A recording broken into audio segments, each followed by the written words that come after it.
Once celebrated as a musical icon and voice of a generation, Isaac Hayes' life ended not with a bang, but with a series of haunting questions. What secret did he die with? And how did a man once worth millions end up living in a modest home, lost to bankruptcy, scandal, and silence? Today, we take you inside the abandoned house where Hayes spent his final years, a home that now sits in legal limbo, falling apart brick by brick. But it's more than just crumbling walls. It's a symbol of a fall from grace. Was he hiding a scandal that even his closest friends never saw coming? And what really happened to his fortune? Stay with us. You won't believe how it ends. The tragic legacy of Isaac Hayes' abandoned home and final net worth. At the time of his death, Hayes was living in a 7,000-square-foot brick home in Cordova, Tennessee, a far cry from the lavish lifestyle many would expect of a soul legend. Despite a career that had spanned decades and produced countless classics, his net worth had dwindled to an estimated $2 million. Years of financial strain, including a highly publicized bankruptcy in the late 1970s, had taken their toll. On August 10, 2008, Hayes was found unresponsive near a running treadmill in that very house. He was rushed to the hospital, but pronounced dead shortly after. The cause? A stroke. The home where he passed, once a symbol of success, would soon become a symbol of decay and controversy. Following Hayes' death, the house fell into foreclosure. Eventually, it was sold to new owners, Kenneth and Doris Peters. But tragedy didn't end there. In 2012, the house caught fire. Fire crews from Memphis, Germantown, and Shelby County fought for hours to contain the blaze, but it was no use. The home was gutted, a total loss. 3 people inside managed to evacuate and were treated for smoke inhalation, but no one could explain exactly what started the fire. Some heard a loud pop. Others recalled seeing smoke and debris. The 7,000-square-foot home, already the site of one fire in the preceding months, was finally reduced to ashes. Local residents, like State Representative Steve McManus, weren't surprised. "You know what the first thing I said was? I'll bet you it was Isaac Hayes' home," he remarked as fire trucks sped past. "That's not coincidence." What followed was a tangled legal battle that dragged Isaac Hayes' name back into the spotlight, for all the wrong reasons. After the fire, the property remained a burnt shell, drawing complaints from neighbors and citations from code enforcement. Finally, in an effort to restore the lot, Kenneth and Doris Peters sold the house to investor Trent Martin, who planned to renovate and sell it. But there was a catch. When the Peters failed to appear in environmental court, Judge Larry Potter refused to recognize the sale. A bench warrant was even issued for Kenneth Peters' arrest. Doris Peters later explained that Kenneth had suffered multiple strokes and wasn't aware he needed to appear in court. Martin, left in legal limbo, said he planned to continue cleanup and begin renovations, estimating it would take 6 to 8 months. It's a cruel irony that a man who gave the world so much beauty and soul would leave behind a home mired in destruction and legal chaos, a life of music and hard work. Born in Covington, Tennessee, Isaac Hayes came into the world as the second child of Isaac Hayes Sr. and Ula Wade. Tragedy struck early in his life. His mother passed away when he was still young, and his father soon left the family behind. From that point on, Isaac was raised by his maternal grandparents, Mr. and Mrs. Willie Wade Sr., in the rural South. Growing up in a sharecropping family, Isaac learned the values of hard work and resilience. He toiled on farms across Tennessee, developing a deep appreciation for the land and the simplicity of country life. "Everybody said go to the city. Things are better," he once reflected. "But things are great in the country because we grew our own foods and everything. Never knew a hungry day." His musical journey began early. At just 5 years old, Isaac started singing in his local church choir. With no formal training, he taught himself to play a range of instruments: the piano, organ, flute, and saxophone, showing a natural talent that hinted at his future greatness. Although he dropped out of high school as a teenager, Isaac's potential didn't go unnoticed. His teachers encouraged him to return to his studies, and he eventually earned his diploma at the age of 21. He had the opportunity to attend college on a music scholarship, but with his family in need, Isaac chose instead to work. He took a job at a meat packing plant during the day, and by night, he was performing in clubs throughout Memphis and northern Mississippi. His first real break in music came at Curry's Club in North Memphis, where he performed as a singer backed by Ben Branch's house band. Even during his hardest days, Isaac held tight to his dreams. "I was a daydreamer," he once said. "I would stand in the cotton fields and look at planes going overhead. One of these days, be on that plane. Just do what I wanted to do, what I wanted to be." And little by little, note by note, Isaac Hayes would go on to become just that, the man who changed soul music. Isaac Hayes began his music career in the early 1960s, working behind the scenes as a session musician at Stax Records in Memphis. At first, he wasn't the star. He was the one helping others shine. But his talent quickly became impossible to ignore. Partnering with songwriter David Porter, Hayes co-wrote a string of iconic soul hits including Soul Man and Hold On, I'm Comin', both made famous by the powerhouse duo Sam and Dave. The Hayes-Porter team also collaborated with other rising artists like Carla Thomas, helping to shape the energetic, gritty sound that would define the Stax label. Alongside Booker T and the MGs, Hayes and Porter became central architects of the Stax sound, a sound that brought raw emotion, groove, and Southern soul to a national stage. Hayes eventually stepped into the spotlight himself with his debut album, Presenting Isaac Hayes. It leaned into jazz and featured long stretches of improvisation, but the album failed to connect commercially. Meanwhile, Stax Records was going through a crisis. The tragic death of Otis Redding in a plane crash sent shockwaves through the label, and a legal dispute led to the loss of much of Stax's back catalog. In a bold move to stay afloat, the label launched an ambitious plan to release 27 new albums in a single year. One of those albums changed everything: Hot Buttered Soul. It was Hayes' second solo release, and this time he didn't hold back. He reimagined well-known tracks with sprawling, emotional arrangements. His cover of Dionne Warwick's Walk On By became a 12-minute odyssey, and By the Time I Get to Phoenix opened with a nearly 9-minute spoken monologue before the song even began. Hayes also penned original material like Hyperbolics Syllabics Esquedalamistic, a nearly 10-minute track filled with deep grooves and hypnotic lyrics. These songs broke the mold of traditional soul and pop, longer, bolder, and more expressive. With Hot Buttered Soul, Isaac Hayes didn't just find his voice. He revolutionized soul music, Hayes' success in the early 1970s. As the 1970s rolled in, Isaac Hayes entered a new creative high point. He followed the groundbreaking Hot Buttered Soul with two more ambitious albums, The Isaac Hayes Movement and To Be Continued. Both records stayed true to his evolving style, long, emotionally rich tracks that fused spoken word with lush musical arrangements. On The Isaac Hayes Movement, one of the most memorable songs was I Stand Accused, which opened with a dramatic monologue before launching into a soulful confession. Another standout was his rendition of I Just Don't Know What to Do With Myself, a classic Burt Bacharach tune that Isaac completely reimagined, turning it into something far more sensual and cinematic. His next album, To Be Continued, took the experimentation even further. The centerpiece was a luxurious 11-minute version of The Look of Love, blending sweeping orchestration with an unexpected guitar jam that gave the track a rich emotional arc. The album also featured the instrumental Ike's Mood, which seamlessly transitioned into You've Lost That Lovin' Feelin', showcasing Hayes' knack for building atmosphere and storytelling through sound. But it was 1971 that truly cemented Isaac Hayes' place in pop culture history.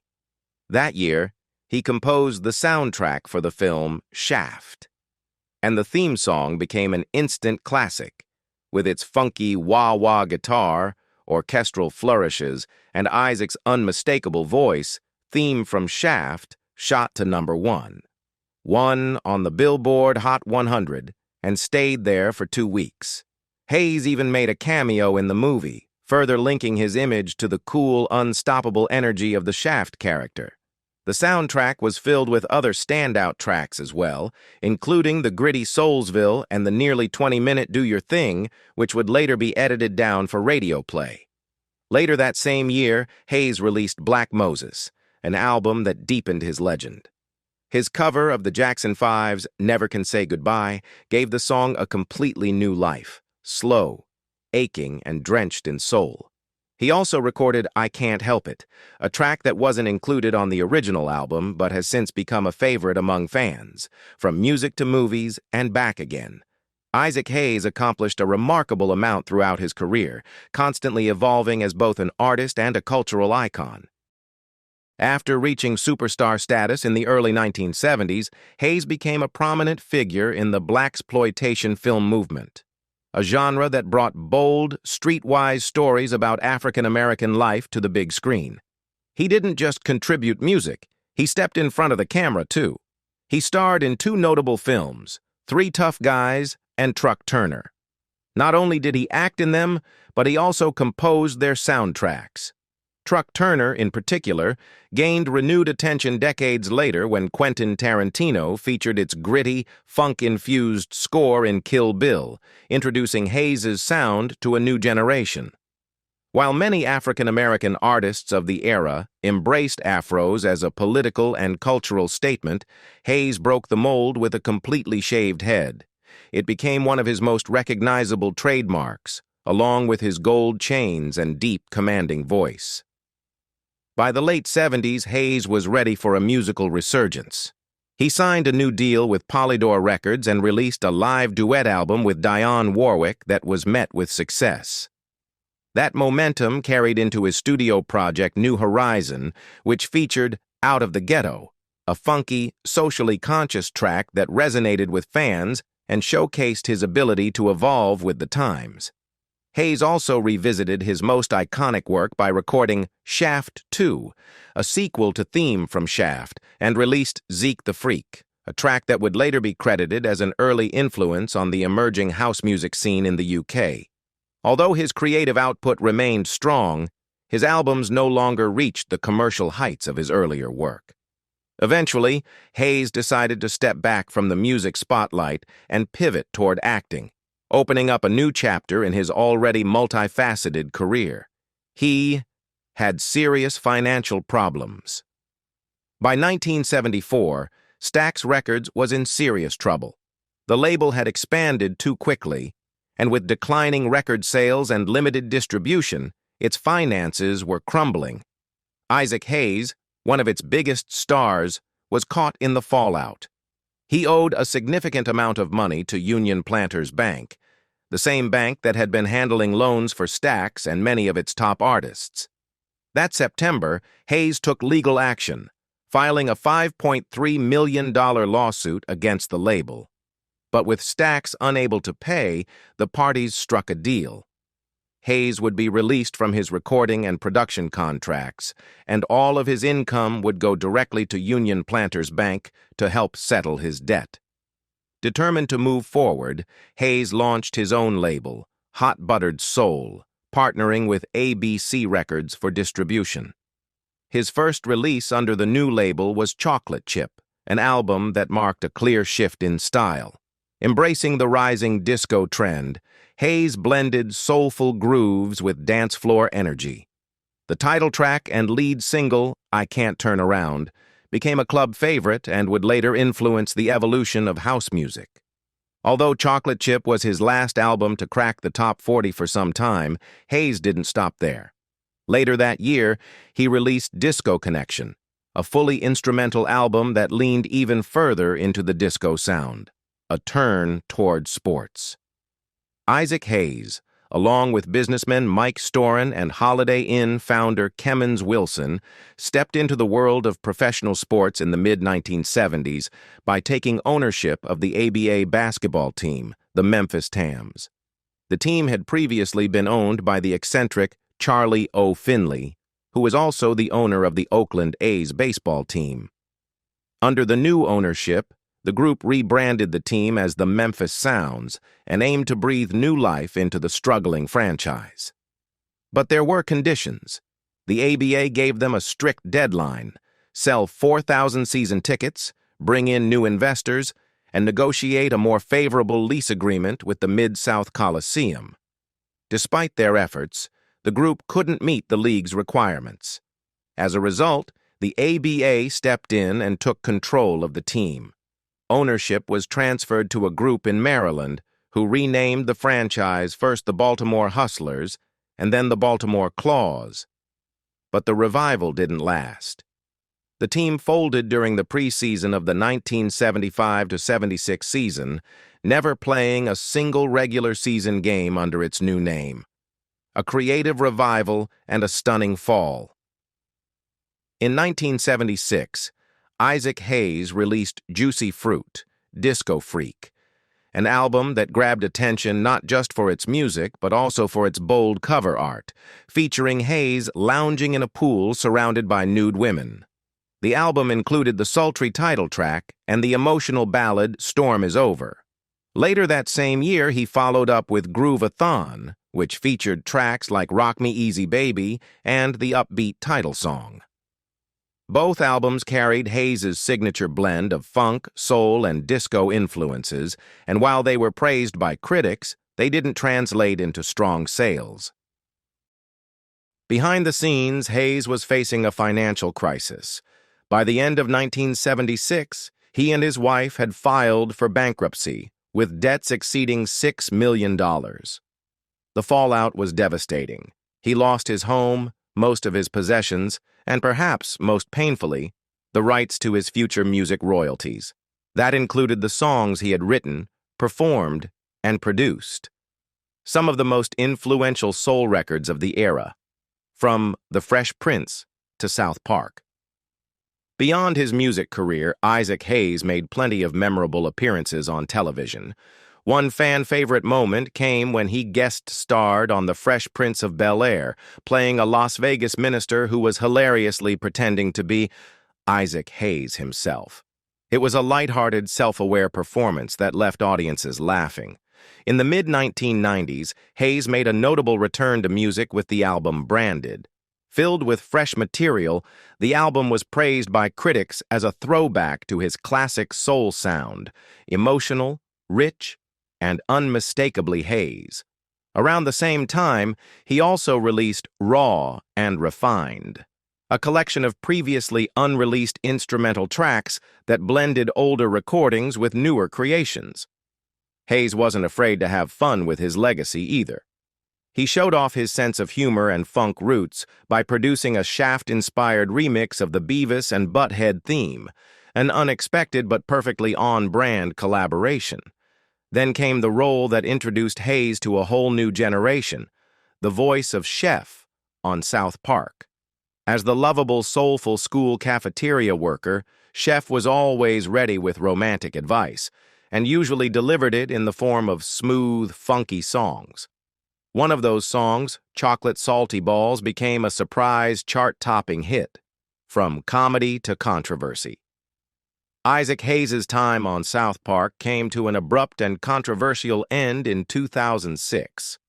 For years, he had voiced the beloved character Chef, bringing humor and soul to the animated series.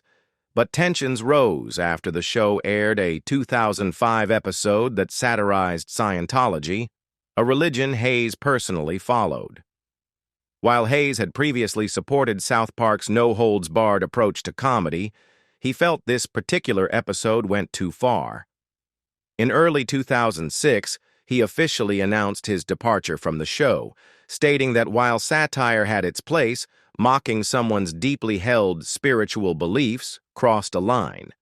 In interviews, Hayes made it clear he still respected creators Trey Parker and Matt Stone, but believed they lacked a proper understanding of Scientology. He hoped, he said, that they would take more time to educate themselves before ridiculing something so personal. Parker and Stone, however, saw the situation differently. "We basically wanted Isaac or Barry White or Lou Rawls," Stone later explained, referencing the smooth 70s soul sound Hayes brought to the show. He also pointed out that Hayes hadn't objected to the show's past parodies of Christianity, Judaism, Islam, or other religions. "This is 100% because of his faith in Scientology," Stone said bluntly. "That's where intolerance and bigotry begin, expecting special treatment for your religion alone." He added that Hayes had never voiced concerns about the show's religious satire before and had continued cashing South Park checks without complaint until the jokes hit close to home. A clouded departure. In the aftermath of the South Park controversy, reports surfaced that Isaac Hayes had privately asked Comedy Central to pull the episode mocking Scientology and exclude it from the season's DVD release, a request that was ultimately denied. Trey Parker and Matt Stone didn't hold back. "There's a time and a place for everything," Stone quipped at the time, "and it's called college." Nearly a year after Hayes left the show, he was quoted as saying, "They didn't pay me enough, and they weren't that nice." But behind the scenes, a more complex story was unfolding. By late 2007, it became clear that Hayes may not have been in any condition to make those decisions. He had reportedly suffered a stroke back in January 2006, just before the controversy erupted. According to a Fox News report, much of the public communication during that period was handled by Hayes' Scientologist agent, Christina Kimball, who may have been speaking on his behalf without full transparency. Parker and Stone later admitted they believed Scientology itself had effectively quit the show for Hayes. In 2016, Hayes' son, Isaac Hayes III, confirmed this in an interview with The Hollywood Reporter. He revealed that his father had been physically and cognitively impaired at the time, and strongly suggested that the decision to leave South Park had been made by one of Hayes' Scientologist assistants, not by Hayes himself. Chef's final goodbye. With Isaac Hayes no longer involved, South Park gave Chef a dramatic and unforgettable exit.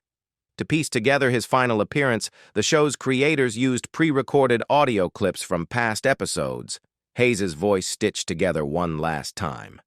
But the send-off was anything but gentle. In a shocking twist, Chef was electrocuted, burned, impaled, and mauled by wild animals, all in one episode. Then, in true South Park fashion, he was resurrected by a group of villains as a brainwashed, Darth Vader-style character known as Darth Chef.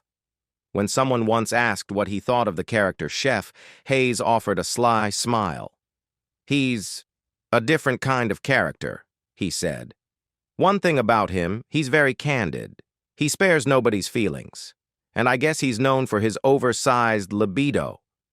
It was a fitting description of a character who, much like Hayes himself, left a lasting impression, bold, unforgettable, and unapologetically unique.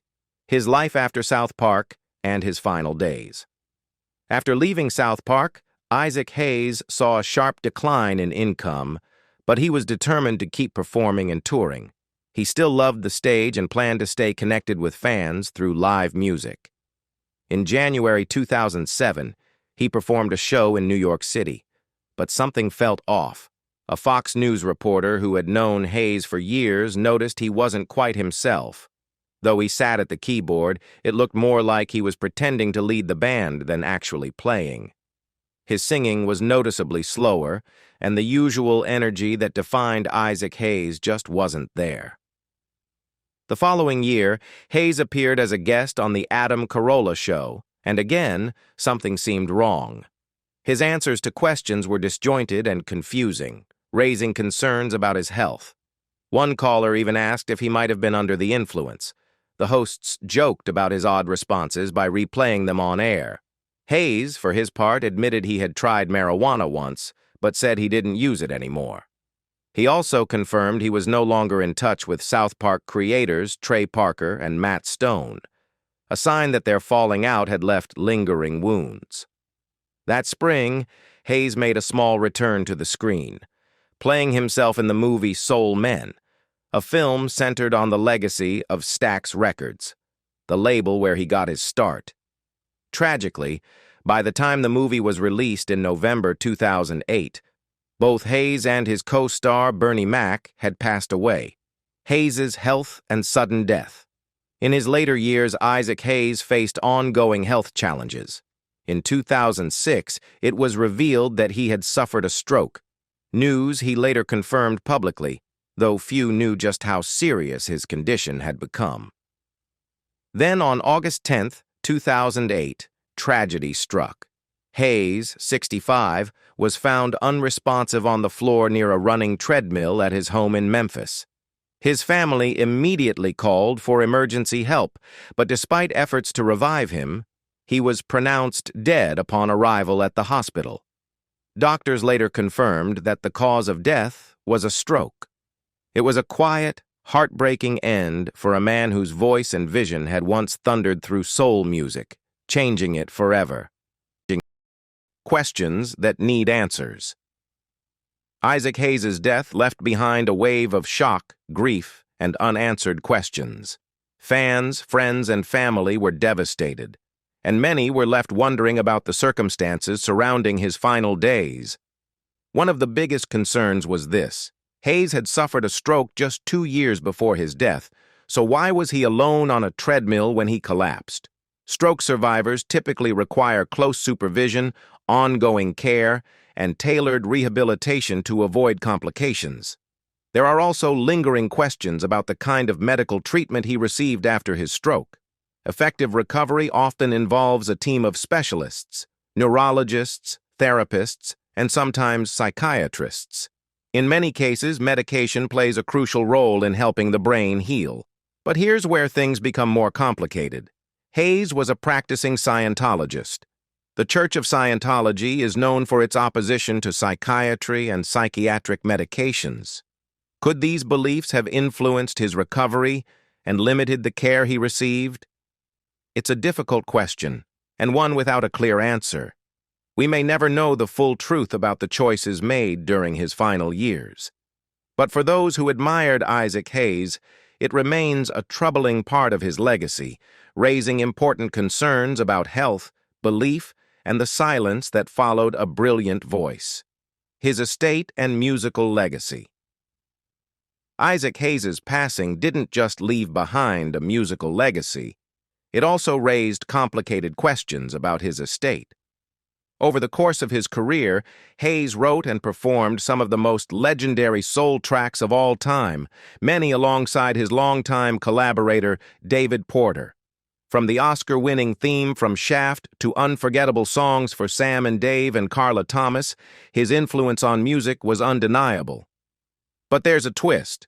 Back in 1977, amid financial troubles and bankruptcy, Hayes lost the rights to his own music catalog. That meant he no longer earned royalties from many of the hits he helped create. Fortunately, there's hope for his family. Thanks to the U.S. copyright termination law, often referred to as the Songwriters Act, his heirs have the legal right to reclaim those copyrights after a certain period. If successful, this could allow Isaac Hayes' children and grandchildren to once again benefit from the music he worked so hard to create. Still, managing a high-profile estate is rarely simple. With more than 300 original songs tied to Hayes' name, figuring out who inherits what is no small task. Disputes are common in situations like this, and families often find themselves facing legal battles rather than sharing in a legacy together. A legacy of music and family. Despite the lingering questions and mysteries surrounding his final years, Isaac Hayes deserves to be remembered for the man he truly was, a warm, generous soul with a booming laugh and an even bigger heart.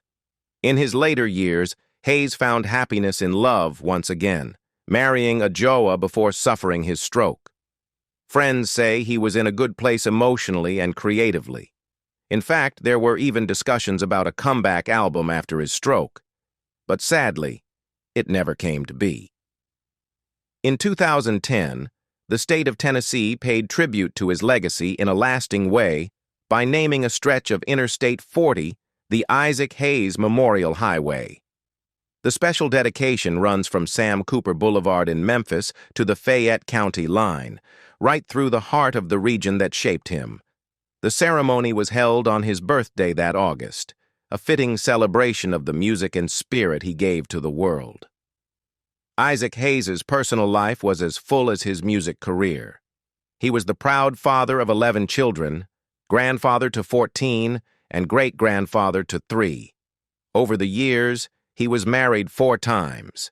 His first marriage, to Dancy Hayes in 1960, ended in divorce. His second, to Emily Ruth Watson in 1965, brought 3 children into the world before ending in 1972.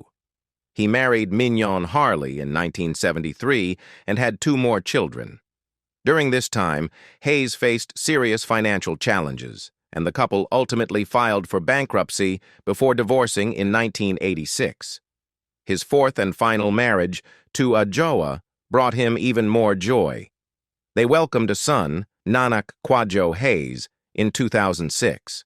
Hayes also fathered Isaac Hayes III, better known as music producer Ike Dirty, who has continued his father's legacy in the industry. His eldest daughter, Jackie, was later named co-executor of his estate. Isaac Hayes was far more than a soul legend. He was a storyteller, a trailblazer, a friend, a father, and a man who never stopped dreaming. His music moved millions, but his warmth, humor, and resilience defined the man behind the voice. Losing him at 65 was far too soon. But as long as Shaft, Walk On By, and Chocolate Salty Balls still play, Isaac Hayes will never truly be gone. His involvement with Scientology.